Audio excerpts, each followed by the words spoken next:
Assalamualaikum warahmatullahi wabarakatuh. Jadi pada pertemuan kali ini saya akan mempresentasikan hasil kerja dari kelompok kami mengenai proposal penelitian kami. Nah, untuk judul yang kami angkat yaitu mengenai penerapan gradient boosting sebagai model prediktif pertumbuhan penduduk Kota Surabaya berbasis data mining. Lalu untuk anggota dari kelompok kami yaitu yang pertama Awan Yosafat Pasaribu dengan 3 digit NIM terakhir 220, lalu Mirsa Alif Putra dengan 3 digit NIM terakhir 243, lalu yang ketiga ada Alvin Desta Fitrianto dengan 3 digit NIM terakhir 244, dan yang terakhir ada Ahmad Zaki Fauzan dengan 3 digit NIM terakhir 249. Lalu untuk bab pertama pendahuluan, kian latar belakang. Jadi penduduk merupakan kelompok individu yang menetap di suatu wilayah dan berperan penting dalam peningkatan kesejahteraan masyarakat, di mana pertumbuhan penduduk menunjukkan perubahan jumlah populasi dalam kurun waktu tertentu. Indonesia termasuk negara dengan tingkat kelahiran tinggi, terbukti dari peningkatan jumlah penduduk dari 237,6 juta jiwa pada tahun 2010 menjadi 270,2 juta jiwa pada tahun 2020 atau naik sebesar 13,70%. Pendataan resmi dilakukan oleh Badan Pusat Statistika termasuk unit daerah seperti Badan Pusat Statistika Kota Surabaya. Guna mendukung perencanaan pembangunan nasional, salah satu pendekatan modern dalam pengelolaan data kependudukan adalah data mining yang memanfaatkan teknologi pembelajaran mesin seperti gradient boosting, sebuah metode yang membangun model prediktif secara bertahap dengan akurasi tinggi. Berdasarkan hal ini, penulis tertarik melakukan penelitian berjudul Analisis dan Penerapan Data Mining untuk mengestimasi laju pertumbuhan penduduk Kota Surabaya menggunakan metode gradient boosting di Badan Pusat Statistika Kota Surabaya. Untuk identifikasi masalahnya ada 3, yaitu yang pertama, pertumbuhan penduduk yang tinggi di Kota Surabaya perlu perencanaan matang agar tak berdampak buruk pada pembangunan dan kesejahteraan. Lalu yang kedua, data kependudukan Badan Pusat Statistika Surabaya belum dimanfaatkan optimal untuk memprediksi pertumbuhan penduduk yang akurat. Lalu yang ketiga, diperlukan metode yang tepat dalam pengelolaan data kependudukan untuk mendukung pengambilan keputusan berbasis data. Lalu untuk rumusan masalahnya sendiri, yang pertama yaitu bagaimana menerapkan metode gradient boosting itu sendiri, lalu bagaimana memprediksi jumlah penduduk pada tahun berikutnya, dan yang terakhir bagaimana hubungan antar variabel yang dapat mempengaruhi proses pengujian. Lalu untuk tujuan penelitian itu sendiri, yang pertama mengestimasi laju pertumbuhan penduduk di Kota Surabaya menggunakan metode gradient boosting. Yang kedua, untuk mengetahui prediksi laju pertumbuhan penduduk di Kota Surabaya dengan menggunakan SPSS sebagai tools data miningnya.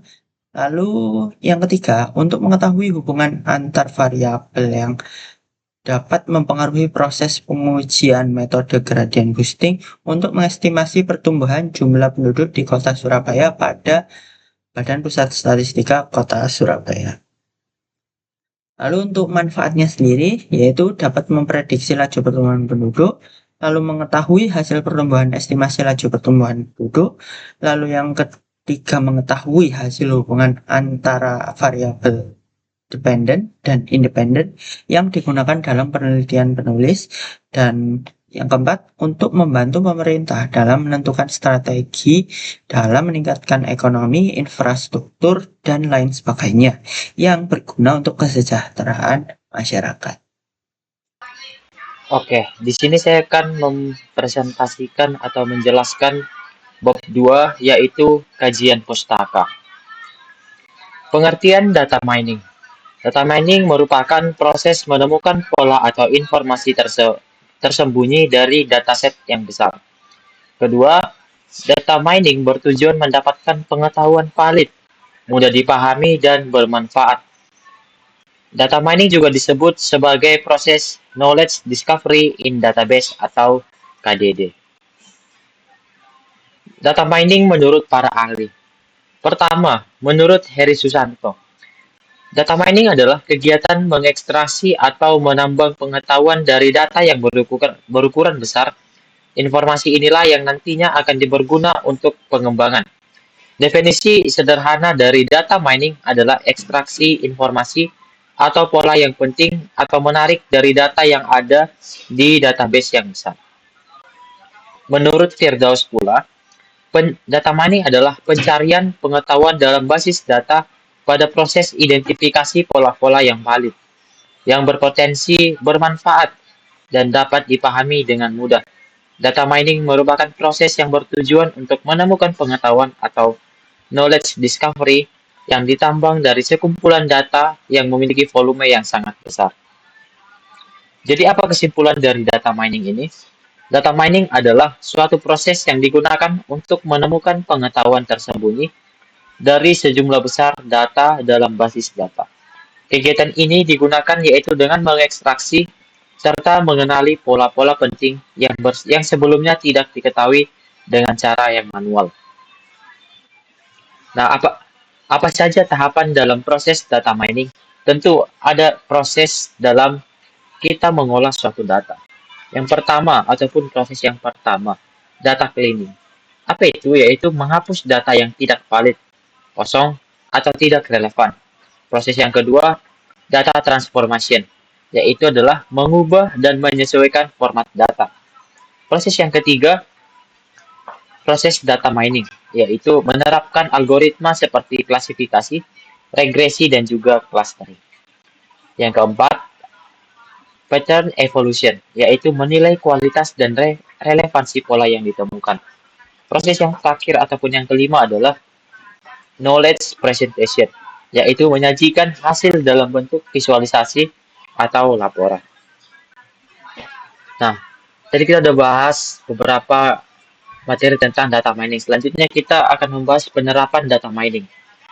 Apa itu penerapan dalam data mining ini? Beberapa kami cantumkan yaitu adalah yang pertama, menggunakan data historis untuk meramalkan kejadian mendatang. Yang kedua, data mining relevan untuk memprediksi pertumbuhan penduduk. Yang ketiga adalah tahapan umum. Di sini dibagi menjadi 6.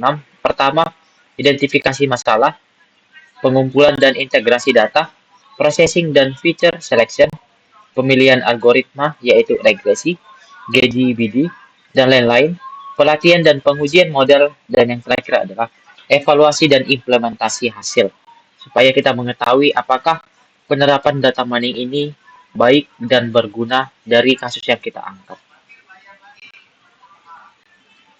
Nah, selanjutnya adalah gradient boosting. Pertama, gradient boosting adalah model assembly berbasis decision tree. Yang kedua, gradient boosting digunakan untuk regresi dan klasifikasi. Ketiga, gradient boosting menggabungkan banyak weak learners, yaitu adalah pohon sederhana. Yang terakhir, gradient boosting dikenal akurat, tetapi perlu kontrol agar tidak overfitting. Di sini ada dicantumkan beberapa pohon seperti yang tadi ada nomor 3. Bisa dilihat. Apa itu tahapan proses gradient boosting? Tentu ada tahapan dalam setiap proses ataupun cara yang kita gunakan. Di sini ada 5. Pertama, inisialisasi prediksi awal. Selanjutnya, hitung residual atau selisih prediksi versus aktual. Bangun pohon baru untuk prediksi residual. Referensi sumber penelitian dapat kita tuliskan di bagian ini. Dan yang kelima adalah ulangi lagi hingga mencapai iterasi yang maksimum. Jadi gradient boosting ini tentu adalah sebuah proses yang terus berulang-ulang sampai kita menemukan iterasi yang maksimumnya. Nah, prinsip kerja gradient boosting. Tentu ada prinsip kerjanya. Ada 3. Yang pertama adalah loss function, yaitu fungsi loss digunakan untuk mengukur seberapa baik model dalam memprediksi target.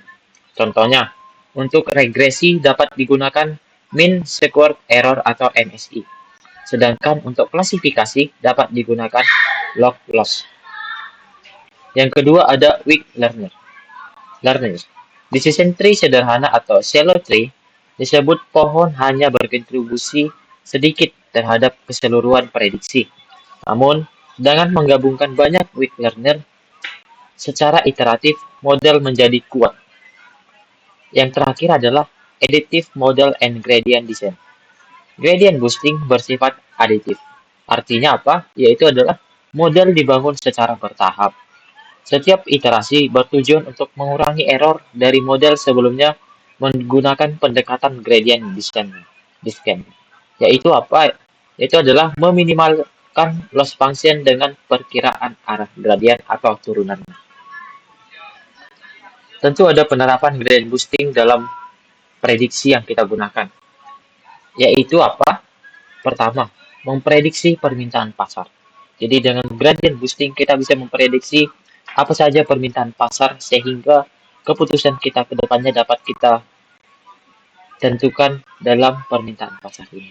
Yang kedua, dapat mendeteksi penipuan atau fraud detection. Tentu ini akan sangat berguna dalam company kita. Yang ketiga, prediksi penyakit dalam bidang kesehatan. Jadi gradient boosting ini bisa digunakan baik dalam ekonomi, baik dalam cybercrime mungkin. Yang ketiga juga bisa kita gunakan dalam bidang kesehatan. Yang terakhir dapat kita gunakan untuk memprediksi pertumbuhan penduduk. Tentu, gradient boosting ini akan sangat membantu ketika kita menggunakannya untuk memprediksi pertumbuhan penduduk dari suatu daerah. Nah, dalam konteks penelitian ini, gradient boosting digunakan untuk memprediksi pertumbuhan penduduk kota Surabaya berdasarkan historisnya. Yaitu adalah ini yang kami teliti, penduduk kota Surabaya.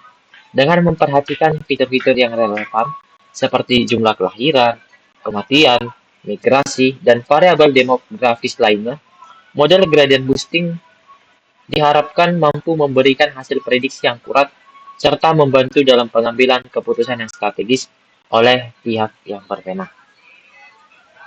Nah, apa sih yang relevansi dengan penelitian sebelumnya?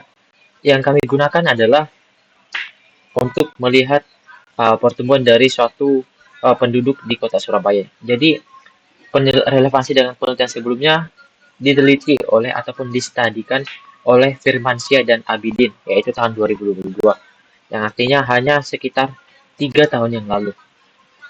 Pertama, topik, yaitu adalah klasifikasi status desa. Ada SMUT, ada ADABUS, dan GDBD.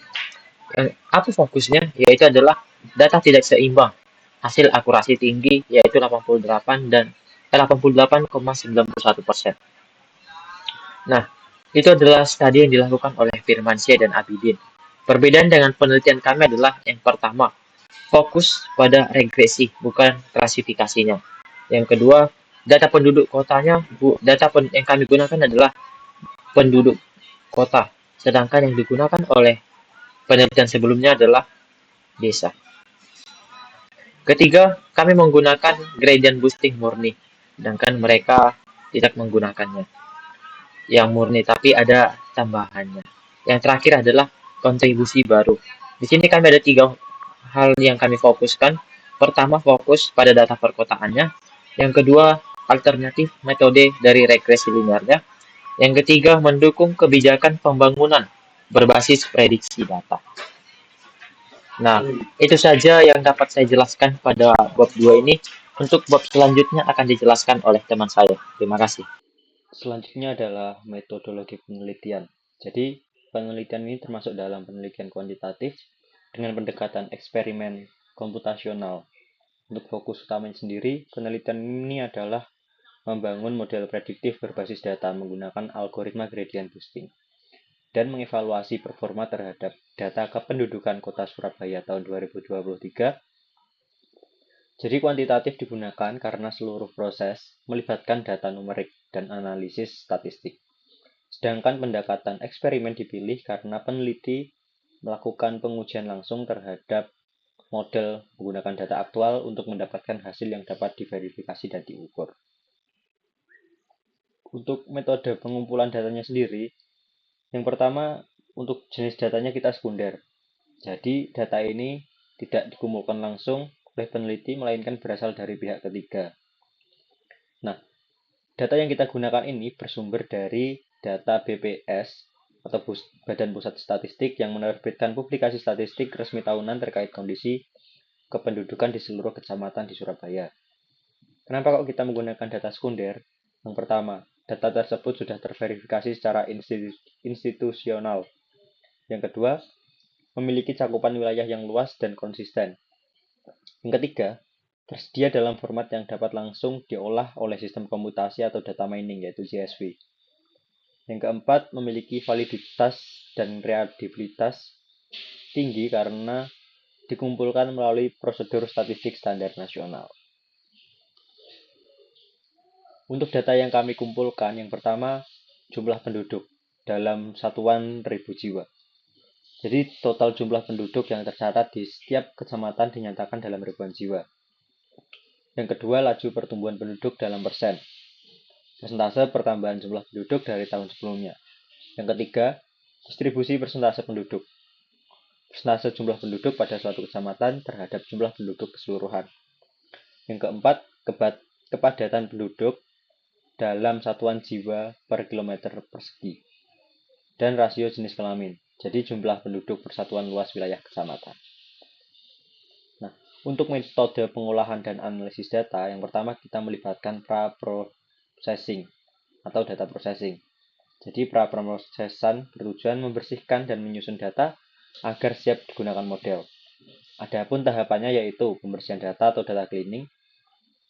Jadi dataset telah diperiksa terhadap missing value, duplikasi, dan outlier. Kemudian tidak ditemukan nilai kosong maupun duplikat karena data berasal dari publikasi resmi BPS.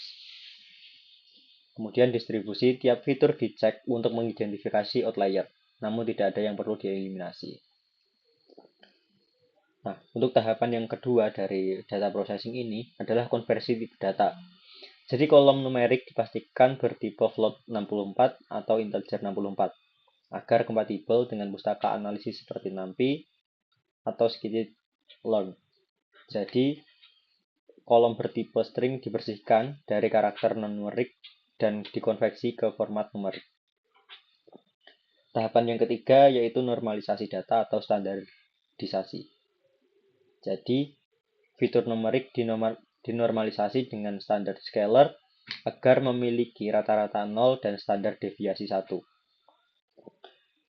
Selanjutnya, normalisasi ini penting untuk menjaga performa dari gradient boosting yang sensitif terhadap skala. Tahapan yang keempat adalah seleksi fitur atau fitur selection. Jadi, hanya fitur dengan korelasi tinggi terhadap target yang digunakan. Untuk fitur terpilih, yaitu yang pertama, laju pertumbuhan penduduk, yang kedua, distribusi persentase penduduk, yang ketiga, kepadatan penduduk, serta yang terakhir adalah rasio jenis kelamin. Untuk target predisinya sendiri, yaitu jumlah penduduk per kecamatan di Kota Surabaya. Untuk langkah kedua adalah pemodelan dengan gradient boosting. Jadi metode pemodelan utama dalam penelitian ini adalah menggunakan algoritma gradient boosting regressor, yang merupakan bagian dari teknik ensemble berbasis pohon keputusan. Model ini bekerja dengan cara yang pertama, membangun pohon-pohon keputusan secara bertahap, di mana setiap pohon berupaya meminimalkan kesalahan yang dibuat oleh model sebelumnya atau iteratif. Yang kedua, melakukan boosting terhadap kesalahan residual dari prediksi sebelumnya, hingga model secara keseluruhan menjadi semakin presisi.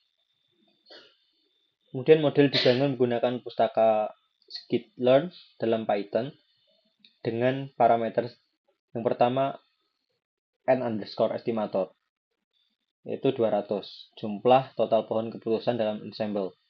Yang kedua, learning rate, dan 0,05 untuk menentukan kontribusi masing-masing pohon terhadap model lahir.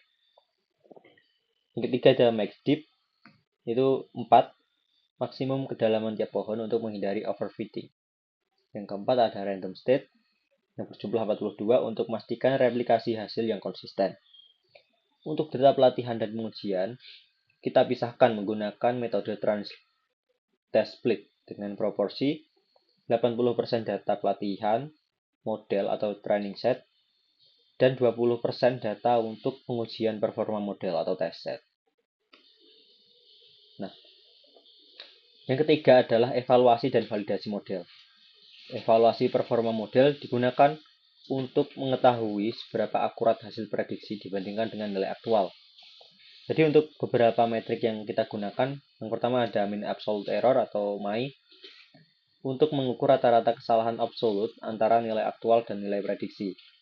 Yang kedua ada root mean square error atau RMSE, menghitung akar kuadrat dari rata-rata selisih kuadrat antara nilai aktual dan nilai prediksi.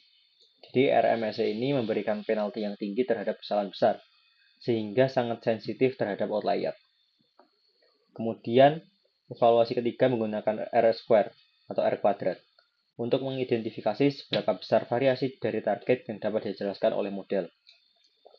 Nilai R kuadrat ini mendekati 1, menandakan model memiliki tingkat akurasi yang tinggi. Nah, untuk teknik evaluasi tambahan, kita menggunakan K-fold cross validation atau K sama dengan 5.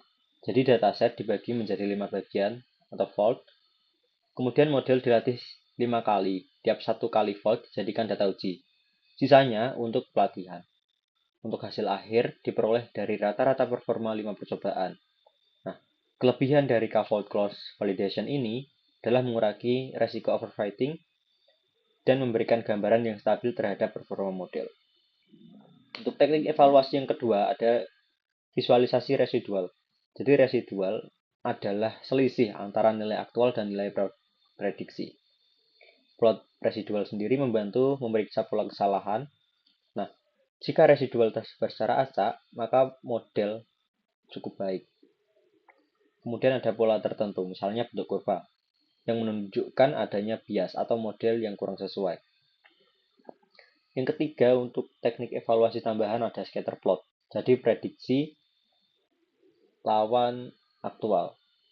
Digunakan untuk melihat kesesuaian antara hasil prediksi dan nilai aktual. Jadi idealnya titik-titik berada di sekitar garis identitas atau Y sama dengan 2. Penyimpangan besar dari garis menunjukkan kesalahan prediksi yang sangat signifikan.